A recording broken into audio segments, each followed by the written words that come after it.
Dadi kamaina thoklake mafamdage. Thoan tholakaponi dangdane. Hello everyone, welcome back to my channel.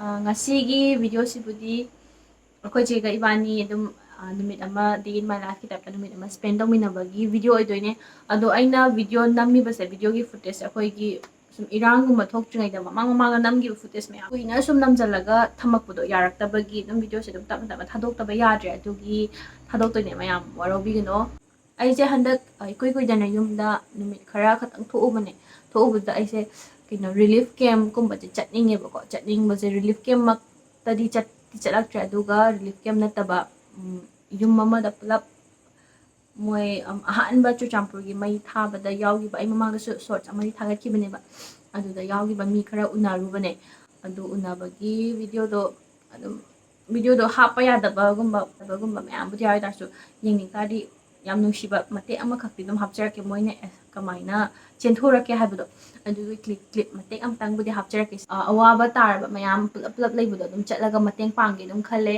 adum pangbado ngamba su dum oizage dum mayam su dum mateng pangbiyo khoi dum mateng pangna se manipur su dum hanagi yamna ingchikpa ima manipur adu oirakna ba mayam dum khurumina se adu aigi video su dum hauna ba tawjarage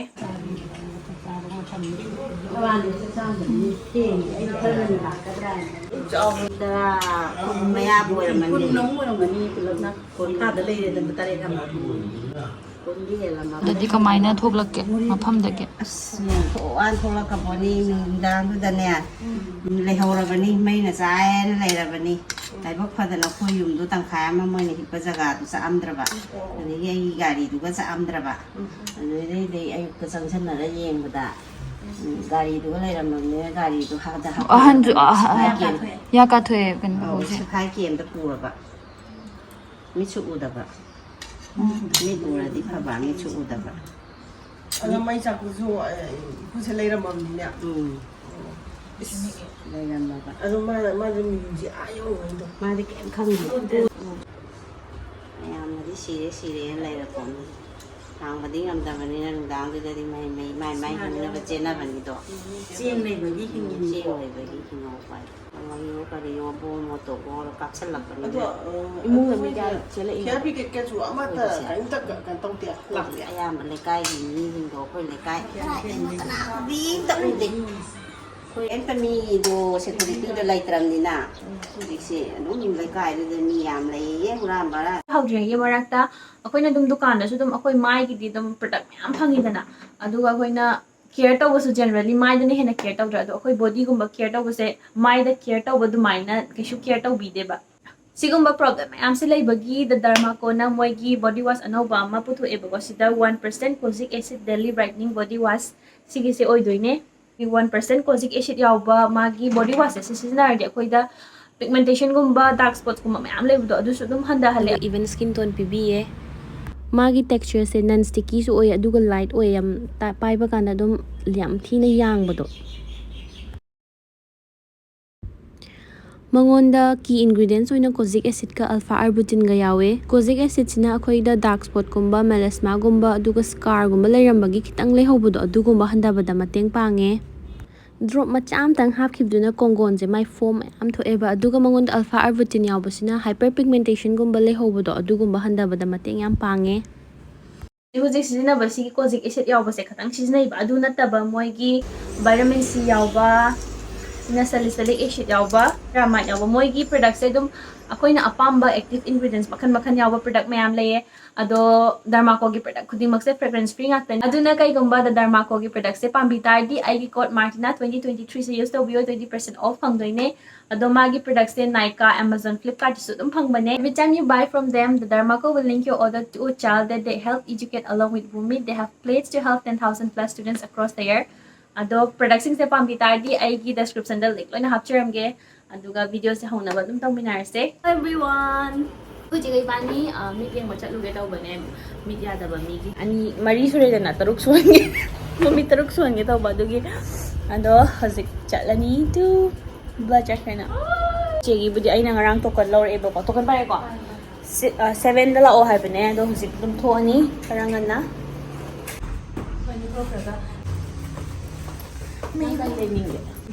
lỗi lên nhìn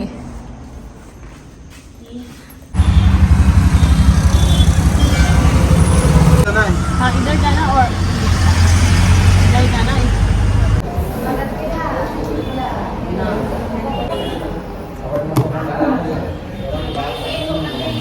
ꯁꯤꯒꯤꯁꯦ private ꯑꯣꯏꯌꯦ ꯇꯥꯔꯁꯨ ꯌꯥꯝ ꯍꯩꯌꯦ ꯃꯥꯗꯣ ꯂꯨꯄꯥ 100 ꯈꯛꯇꯪꯁꯨ ꯂꯧꯋꯦ ꯌꯦꯡꯕꯗ ꯃꯤ ꯈꯨꯌꯥꯝ ꯑꯃ ꯆꯤꯆꯦꯒꯤ ꯃꯤꯠ ꯁꯣꯛꯄ ꯍꯦꯟꯖꯜꯂꯝꯕꯒꯤ ꯁ꯭ꯄꯦꯛ ꯑꯃꯨꯛ ꯌꯦꯡꯉꯦ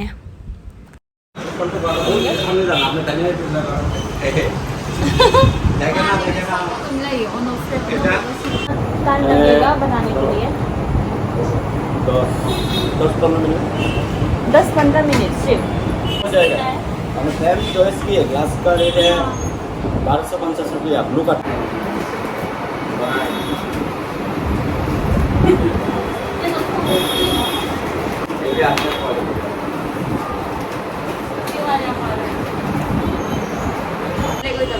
सिर्फ पिक थोड़ा होता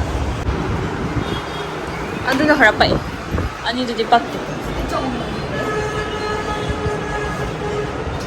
ना पक्ते अदु पाए खरा चौमनब्रा चौमनले माई खाना पिक पनि था था माल नंग दाजे इस लाइन से बाटी हो गओ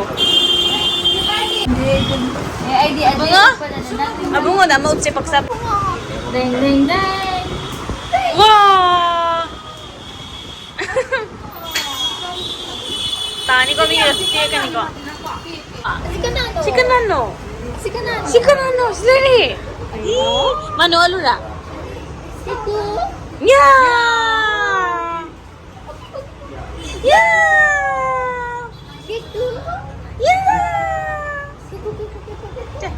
Kau wine nasi, kau wine nasi.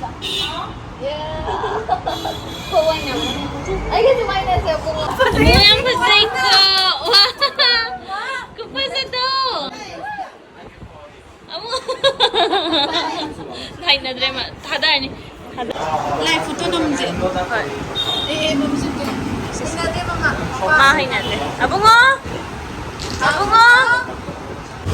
ꯑꯩꯈꯣꯏꯁꯦ ꯈꯨꯠꯂꯥꯎꯁꯦ ꯂꯩꯇꯦ ꯄꯤꯛꯏ ꯄꯤꯛꯁꯤꯒ ꯃꯥ ꯆꯥꯔꯤꯁꯤꯒ ꯂꯣꯏꯔꯦ ꯍꯥꯎꯇꯤꯌꯥ ꯃꯅꯤꯄꯨꯔꯤꯅ ꯍꯥꯎꯋꯦ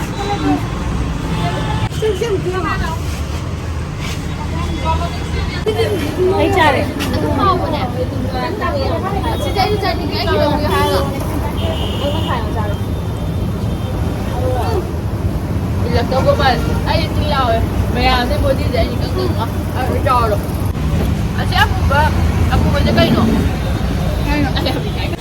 yare पहले की याद करें तो दिन लो हिसाब yare sa chat 162 और एक ग्लास मलाई जीपे करोगे नहीं नहीं कैश देगा 진짜 요스타는 또 मनोरंजन से हम जाओ दीदी दीदी एक मनोरंजन दे दो ये मनोरंजन एक दे दो